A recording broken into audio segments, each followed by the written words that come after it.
우리 요한복음 공부하겠습니다. 예수님의 갈릴리 지역에서 행하신 그리스도 사역. 좀 다 같이 읽어야 돼. 시작. 예수님의 갈릴리 지역에서 행하신 그리스도 사역.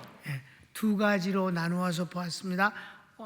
하나는 오전에, 또 하나는 오후에 하도록 하겠습니다. 서원을 다 같이 읽읍시다. 예수님은 베들레헴에서 태어나시고 나사렛에서 성장하신 후 갈릴리 지역을 중심으로 복음을 전하십니다. 유대 지방과 예루살렘도 여러 차례 찾으십니다. 유대에서 떠나 사마리아를 경유하고 갈릴리에 도착하십니다. 이건 이미 공부했어요. 유대에서는 세례를 주셨고 사마리아 여인을 주님께서 만나서 은혜 베푸신 얘기는 다 들었죠. 그래서 이제 갈릴리 지역에 오셨고, 주님은 갈릴리 지역에서 이제 가버나움에 집을 어떻게 하셨는지 모르지만 하여튼 집을 구하셨어요. 그 집에 머무르시면서 거기서 어디 또 갔다 다시 가버나움 오시고, 어디 갔다가 가버나움 오시고, 이런 식으로 해서 가버나움이 주님의 하나의 그 정착지였었습니다. 그런데 이제 갈릴리 안에도 여러 가지가 있잖아요. 갈릴리 호수도 있지, 가버나움 있지, 나사렛 있지, 가나 있지, 많은 여러 지역이 있어요. 갈릴리는 워낙 아주 큰 도시니까. 자, 그래서 1번 읽읍시다. 예수님께서 선지자는 고향에서 높임을 받지 못한다 하십니다. 예수님이 그 44절에 이 말씀을 먼저 하셨어요. 도착하셔갖고. 그런데 사실은, 자, 그 다음에 읽읍시다. 그런데 다음 구절 45절에서는 갈릴리 사람들이 주님을 반겨 영접한다 합니다. 설명이 필요합니다. 그렇죠? 주님이 선지자가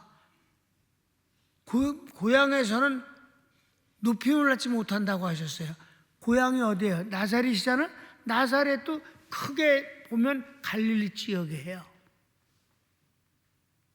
그러니까 여러분, 주님은 고향에서 받지 못하신다 그랬는데 그 다음 절에서는 갈릴리 사람들이 주님을 환영하고 영접을 했으니까, 여기선 담임 목사가 이거를 설명을 해줘야 되는 걸 아니겠습니까? 왜 이렇게 모순된 말씀이 앞뒤 구절로 연결되었느냐 하는 거예요. 그냥 지나갈 수는 없어요. 그래서 자, 가로치기 1번. 이 말씀은 예언적 내용입니다. 자, 설명을 봅시다. 이 말씀의 응답은 가까운 날에 예수님께서 고향 나사렛에 방문하셨을 때 일입니다.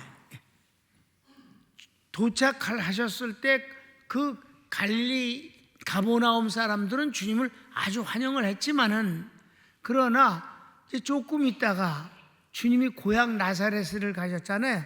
거기서 배척을 받으시고 한바탕 죽임을 당할 뻔까지 하셨단 말이에요. 그걸 미리 예언하신 것임을 믿으시기 바랍니다.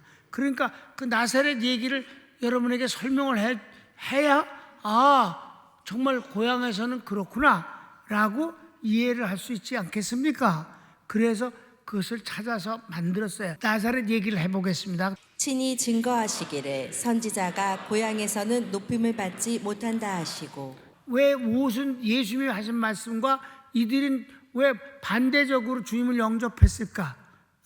그러니까 이것을 해석을 해야 되겠다는 것이 담임 목사의 마음이에요. 여기를 공부하면서 깨끗하게 그래서 이런 말씀을 하셨구나 하고 이해를 해야 돼. 그게 바로 조금 있으면 가시는 그 고향 나사렛에서 있었던 일 때문에 이 말씀을 하신 것이고, 궁극적으로는 예수님이 마지막에는 이스라엘이라는 전체 고국에서 정치 지도자에 의해서 십자가에 죽임을 당하시지 않았냐 이 말입니다.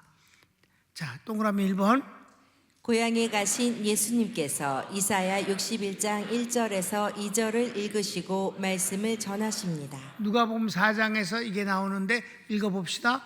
예수께서 그 자라나신 곳 나사렛에 이르사 안식일에 자기 규례대로 회당에 들어가사 성경을 읽으려고 서심해 선지자 이사야의 글을 들이거늘 책을 펴서 이렇게 기록한 데를 찾으시니 곧 주의 성령이 내게 임하셨으니 이는 가난한 자에게 복음을 전하게 하시려고 내게 기름을 부으시고 나를 보내사 포로된 자에게 자유를 눈먼 자에게 다시 보게 함을 전파하며 눌린 자를 자유케 하고 주의 은혜의 해를 전파하게 하려 하심이라 하였더라. 네, 이사야서를 주님이 읽으셨어요. 읽으시고는 이제 이걸 해석을 하시잖아요. 그래서 동그라미 2번. 고향 사람들이 은혜의 말씀에 놀라워하며 예수님을 귀한 분으로 증언합니다. 이 말씀을 전하면서 저희들에게 이제 이 놀라운 은혜의 때가 너희들에게 임했다라고 하시니까 아멘 아멘 하면서 아주 좋아하더라 이 말이에요. 왜? 구원의 말씀이니까, 축복의 말씀이니까 고향 사람들이 좋아했어요. 자, 그래서 20절에서 21절 상반절을 보면 책을 덮어 그 맡은 자에게 주시고 앉으시니 회당에 있는 자들이 다 주목하여 보더라. 이에 예수께서 저희에게 말씀하시되 그 입으로 나오는 바 은혜로운 말을 기이 여겨 가로되. 네, 그러면서 이 말씀이 너에게 응했다고 하고 하시는 말씀이니까 축복의 말씀이니까 얼마나 좋아해? 아멘 했다 이 말이에요. 그런데 3번. 그러나 한편으로는 시기심으로 예수님을 깎아내립니다. 그래, 좋은 말씀이니까 좋다고는 하는데 근데 예수님에 대해서는 인정하고 싶지가 않아. 22절 하반절을 보면 뭐 때문일까? 이 사람이 요셉의 아들이 아니냐. 요 말이 꼬챙이야. 이게 꼬부라진 말이야. 그냥 예수님이 뭐 그런 분 받아들이면 되는데 야, 목수고 요셉의 대를 이어서 목수 얻은 애 아니야? 이렇게 되는 거야. 거긴 전부 나이가 더 예수님은 젊은 나이니까. 동네에 많은 사람들이 있잖아. 다 어렸을 때부터 자란 걸 봤단 말이에요. 여러분, 그 화전민이 살고 있는 그 산속에서 목수 일을 하는 거는 좀 농사하고 화전민은 불을 지르고 그 불을 지른 그 땅에다가 이제 농사를 지어 먹고 또 이제 땅이 이제 황폐해지면 또 딴 데다 불을 질러갖고 또 해먹고 이런 게 화전민이에요. 그 화전민의 주업은 농사예요. 거기서 목수의 일은 별 예외의 삶이에요. 예외의 삶은 공통사회에서 예외의 삶은 무시당하는 거예요. 목수는 농민들도 가난하면서 가난한 자들이 목수를 더 무시한다 이 말이에요. 왜? 목수가 거기서 아무리 재주를 부려도 누가 집을 지어주겠어? 저들이 짓지. 그냥 대충 살지. 장롱도 안 사지. 그러니까 목수는 아주 가난할 수밖에 없는 거예요. 그 가난뱅이네 집 목수 쟤 그 목수 아니야? 이런 분위기로 깎아내리더라 이 말이야. 그거 참 별일 다 보겠네. 신기해하면서 권위는 인정하지 않는 분위기. 이해되셨습니까? 그랬다 이 말이에요. 그 다음 예수께서 선지자가 고향에서는 환영받는 자가 없느니라 하시며 엘리야와 엘리사 시대의 백성들이 완악하여 받아들이지 않으므로 이스라엘 백성 대신 이방인이 은혜와 축복을 받았음을 말씀합니다. 자, 주님이 말씀을 하시는 거예요. 누가복음에서 이건 이제 주님이 그걸 해석하시는 거예요. 시작. 예수께서 저희에게 이르시되 너희가 반드시 의원아 너를 고치라 하는 속담을 인증하여 내게 말하기를 우리의 들은 바 가버나움에서 행한 일을 내 고향 여기서도 행하라 하리라. 또 가라사대 내가 진실로 너희에게 이르노니 선지자가 고향에서 환영을 받는 자가 없느니라. 내가 참으로 너희에게 이르노니 엘리야 시대에 하늘이 새해 6달을 닫히어 온 땅에 큰 흉년이 들었을 때에 이스라엘에 많은 과부가 있었으되 엘리야가 그중 한 사람에게도 보내심을 받지 않고 오직 시돈 땅에 있는 사렙다의 한 과부에게 뿐이었으며 또 선지자 엘리사 때에 이스라엘에 많은 문둥이가 있었으되 그 중에 한 사람도 깨끗함을 얻지 못하고 오직 수리아 사람 나아만 뿐이니라. 주님이 말씀을 그것을 해석하시는 거예요. 구약 시대 때 그렇게 하나님의 사람 엘리야와 엘리사가 역사했지만 진짜 같은 민족인 이스라엘 사람들을 그를 인정하지 아니하고 깎아내리는 것 때문에 은혜를 받지 못하고 아주 죽도록 고생을 하고 굶어 죽고 묻는 병에 단 한 사람도 안 났는데 이방 여인은 구원을 받고 고침을 받지 않았느냐. 그래서 고향 사람들이 선지자를 대우하지 않는 것은 이것은 아주 더러운 습관으로 유전적으로 내려오는 것이다. 이렇게 말씀하시는 거예요. 왜 주님이 그 고향 사람들의 눈을 봤거든. 쟤 뭐야? 쟤 목수 아니야 쟤? 요셉의 아들 예수님이라고 안 그래? 저 예수 말이야? 희한하네. 어디 한번 그 가보나면서 많은 환자들 고쳤다는데 여기서도 한번 해봐. 한번 해봐. 고쳐주세요가 아니라 한번 해봐. 이런 분위기였다 이 말입니다. 그래서 그 다음 듣기 좋은 말씀에는 고향 사람들이 환호하다가 구약시대 이스라엘 백성들이 선지자를 업신여기고 완악함을 말씀할 때는 고향 사람들이 자신들의 속마음을 들키니 분노합니다. 예수님을 강제로 끌고 낭떠러지로 가서 죽이려 합니다. 이상의 말씀이 가까운 시간에 있을 예언적 말씀입니다. 이해되셨습니까? 네. 그러니까 크게 보면 갈릴리 지역이니까 고향에서 선자가 환영을 받지 못하고 높임을 받지 못하는 것은 옛날부터 쭉 내려오는 일이며 오늘날도 있는 일이다 하는 말씀이에요. 성경 읽어 시작. 회당에 있는 자들이 이것을 듣고 다 분이 가득하여 일어나 동네 밖으로 쫓아내어 그 동네가 건설된 산 낭떠러지까지 끌고 가서 밀쳐 내리고자 하되 예수께서 저희 가운데로 지나서 가시니라. 아멘. 고향 사람들이 아니 예수님이 무슨 죽을 죄 저질렀어? 너희들이 하나님의 사람의 말을 하나님의 말씀으로 받아들이지 아니하고 그저 목수 예수 어렸을 때 보았던 그 예수가 희한한 일을 한다고 생각하면서 한번 해봐라, 한번 판을 벌려봐라 이래니까 어찌 하나님께서 은혜를 주시겠느냐. 그러면서 엘리야와 엘리사 때도 그렇게 죽어가면서도 하나님의 선자의 말씀을 듣지 않아서 저희들이 저주를 받지 않았냐. 그러니까 자기 마음이 들켰잖아요. 속에 있는 말씀이 들통이 났을 때 회개를 하는 게 아니라 죽여버리자. 낭떠러지로 끌고 가서 너를 떨어뜨리려고 할 때 주님이 유유히 그들 사이를 지나가셨다. 이 얘기예요. 그런데 2번 그러나 갈릴리 사람들이 예수님을 영접합니다. 이거는 그 뒤에 있을 일을 미리 땡겨서 이 모순된 점을 여러분에게 가르쳐 드리려고 한 거예요. 지금까지는. 아멘. 그런데 실제 가버나움에 도착하셨을 때 사람들이 아주 환영을 했어요. 그 이유는 저들이 예수님을 영접한 이유는 명절에 예루살렘에 갔을 때 그곳에서 예수님께서 행하시는 일들을 보았기 때문입니다. 이미 보았기 때문에 주님을 이들은 예수님의 어린 시절을 본 사람들이 아니에요. 그러니까 뭘 봤어요? 어린 시절은 안 본 대신에 예루살렘에서 역사하시는 주님의 그 막 영웅적인 모습을 아름다운 모습을 보았다 이 말이에요. 그러니까 그 인상을 그대로 갖고 있으니까 예수님의 말씀을 받아들이고 많은 병든 자들이 낫고 기쁨으로 돌아갔다 이 말입니다. 이해되셨습니까? 그러니까 나사렛에서 주님이 나셨으니 그게 얼마나 영광이 고향 사람이니까 영광이라고 생각하면 더 좋을 텐데 안 받아들이겠다는 그것이 문제인 것이지요. 결어를 같이 읽읍시다. 시작. 예수님은 같은 분인데 상대에 따라 환경에 따라 다른 반응을 보입니다.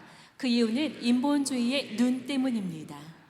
주님의 거처인 가버나움에는 각지에서 몰려온 사람들이 말씀을 듣고 병고침을 받고 돌아갑니다. 사람들은 좋아합니다. 가나는 주님께서 2번이나 표적을 행하신 곳입니다. 더욱 기대가 큽니다. 나사렛에서 예수님의 어린 시절부터 목수일 하심을 보아온 사람들로 선입견을 가져 예수님을 인정하기 싫어했습니다. 지도자가 인간들의 눈에 잘 보이고 싶어 방법을 찾고 흉내내고 하면 인본주의자들이 좋아합니다. 대신 하나님의 말씀은 부담스러워합니다.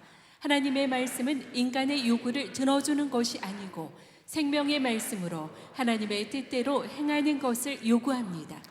우리는 아멘. 사람의 말이 아닌 하나님의 말씀을 믿고 순종하는 것입니다. 아멘. 이걸로 오늘 말씀을 증거하는 걸 마치겠는데, 조금 더 추가해 보면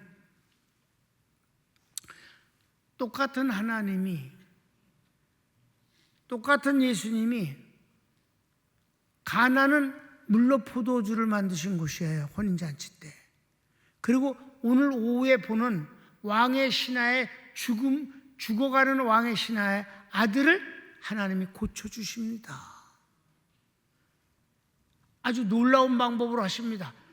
와달라고 그러도 주님이 거절하고 안 가시면서 너희들은 보지 않고는 믿지 않으니 그러지 말고 말씀을 받아들이라고 해서 네 아들이 낳았으니 가라. 그랬더니 진짜 갔더니 낳았다, 이 말입니다.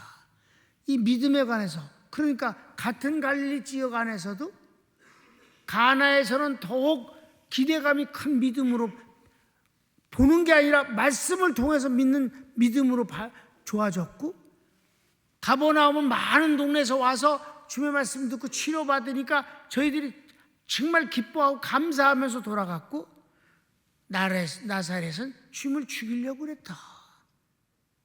여러분, 주님이 단 한 번도 나사렛을 더 가시지 않았습니다. 나사렛은 그것으로 끝이었다.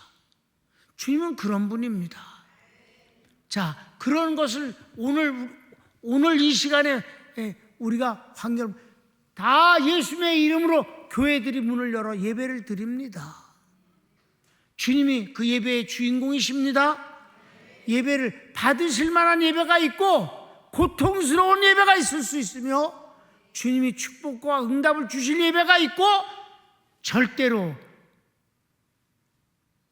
뒤돌아버리시는 예배가 있을 것이며, 아예 라오디가 교회처럼 들어가지도 않는 교회가 있을 것입니다. 어떤 교회는 흰옷을 입은 사람 몇 사람만 있고 나머지는 다 죽은 자들이 앉아 있을 수도 있는 겁니다. 여러분, 팬데믹 전에 내가 그래도 믿을 만하고 할 만한 사람이니까 내가 전화하지 않았겠어? 아니라면 내가 뭐 하려 했겠어? 그래도 가능성이 있다고 하는, 그래서 소신껏 하나님 앞에서, 하나님 실존 앞에서 사는 사람이라고 생각을 해서 5사람에게 우리 같이 예배 드리자. 나 혼자 하기에 솔직히 외롭다. 우리 같이 하면 서로 기도하고 좋지 않겠는가? 다 목사님 그대로 하겠습니다. 제 친구는 다 끝났으니까 제자들이지. 그렇게 하기로 했습니다. 다 하기로 약속을 해놓고 그네들이 그걸 위해서 금식까지 기도한 사람도 있습니다. 2명이나.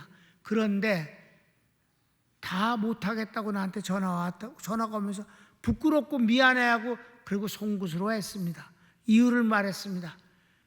밖으로부터 핍박은 얼마든지 받을 수 있지만 감옥 갈 각오도 돼 있습니다만 교인들하고 싸울 수는 없습니다. 그 교인이 누군데? 장로입니다. 여러분, 현실적으로 많은 교회 목사님들이 장로 눈치를 보면서 설교를 합니다. 설교를 해요. 하면서 이거 어떤 장로가 시험 들면 어떡하나, 이거 어떤 장로가 이거 싫어하면 어떡할까, 그 눈치를 보면서 하면 그 예배가 하나님께 드리는 예배겠습니까? 장로 눈치를 보는 거겠습니까? 이런 데서 하나님 응답하시겠습니까? 난 이 말씀을, 오늘 말씀을 준비하면서 하나님께서 기뻐 바르실 만한 예배라고, 그리고 그 예배를 드리는 우리 평강교인들을 인하여서 가슴이 벅찼고 감사의 눈물을 흘렸습니다. 증거는 하나님께서 우리 교인들이 단 한 명도 반대하지 아니하고 예배를, 생명 같은 예배를 반대하는데도 드림으로 말미암아 하나님이 6월의 복을 주셨다는 증거입니다. 세계 유일한 교회임을 아십니까? 우리 교회는 유명하지 않습니다. 여러분, 담임 목사 유명하지 않아요. 난 유명하고 싶지도 않습니다. 유명한 교회 만들고 싶지도 않습니다. 하나님이 기뻐하시면 그걸로 끝입니다. 하나님이 받으시기에 정말 만족한 예배를 드리면 그게 최상이 아니겠습니까? 여러분들을 그런 면에서 사랑하고 그리고 자랑스럽습니다. 주님이 똑같은 갈릴리 지역에서도 지역마다 주님을 대하는 태도가 달랐고 거기에 대한 응답도 달랐습니다. 이제 오늘 오후에 우리는 가나에서 있는 하나님의 놀라운 역사와 그 응답을 보게 될 것입니다. 우리 교회는 거기 가나에 있는 그것보다 더 아름다운 교회입니다. 여러분들을 사랑하고 여러분들이 자랑스럽습니다. 손을 모읍시다.